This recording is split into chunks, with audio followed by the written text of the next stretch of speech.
বন্ধুরা, এটি হচ্ছে চায়নাদের সবচেয়ে জনপ্রিয় একটি খাবার, ডাব নারিকেল। দেখেন ডাব নারিকেলটি কত দ্রুত মেয়েটি কাটতেছে। চলেন ভিডিওটি দেখা যাক সুন্দরভাবে।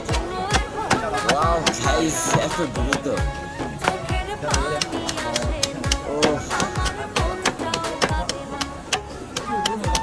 গাইস, অনেকটাই দ্রুত উনি ডাব নারিকেলটা কাটতেছে। ও মাই গড!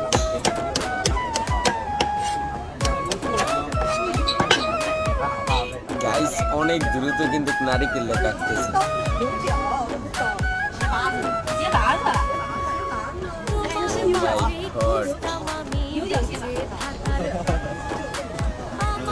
এটার জন্য তো আপনারা সবাই একটা লাইক দিতে পারেন। সবাই একটা লাইক করুন।